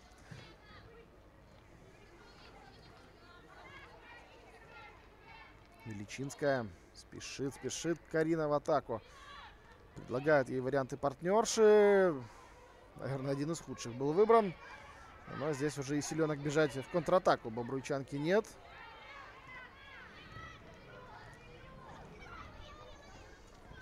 Немножко больше на панику похоже происходящее сейчас в плане эмоций у «Динамо». Но спешка не всегда бывает полезна. Плохова на Юрчук. Там перехват. Плохова сама в борьбу вступает. Падение. Никаких свистков здесь не будет. Немножко отбились пока бобруйчанки. Навес штрафную. Там снова вверху королевой себя чувствует Ольга Нисковцева.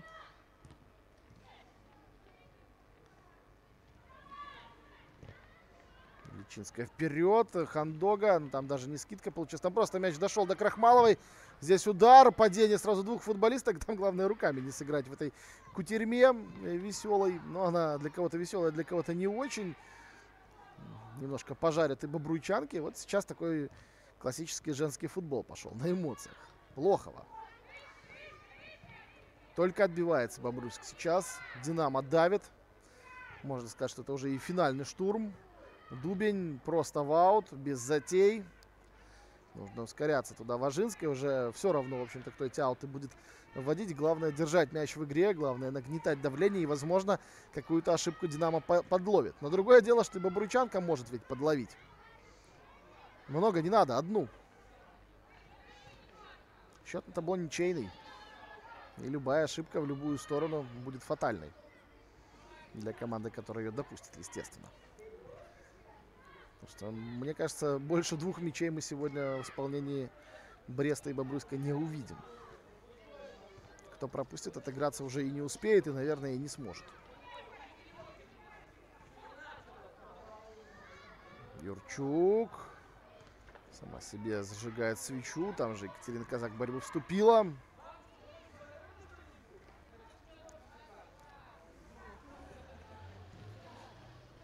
И совсем скоро мы узнаем, сколько же Руслан Лобанов добавил к основному времени.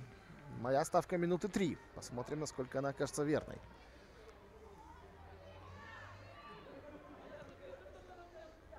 Юрчук здесь попрессинговала голкипера, чтобы Оксана Шпак не так себя вольно чувствовала. Просто в аут выбивает бобруйчанки мяч.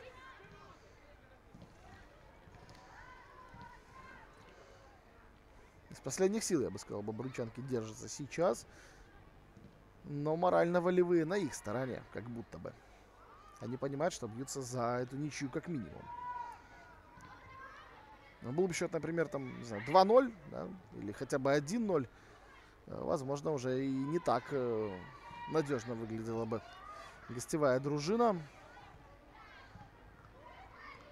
Кто-то мог бы дать в ней слабину, но когда у тебя на кону результат, это добавляет сил обороняться. 2 минуты добавит Лобанов.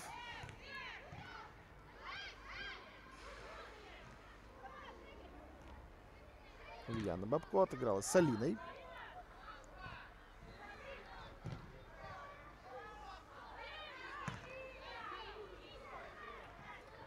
Да, всего лишь 2 минуты есть у Бреста, чтобы дожать Бобруйчанку. Но пока Бобруйчанка не дожимается ни в какую. Честно говоря, на контратаке гостей я уже как-то и не надеюсь, потому что все они просто сидят в обороне. Вот такой тотальный штурм. И у нас интрига, пожалуй, только в том, забьет Динамо или же все-таки нет. Свеча штрафной, Хандога! Здесь нарушение на голкипере, поэтому свисток арбитра себя не заставил ждать.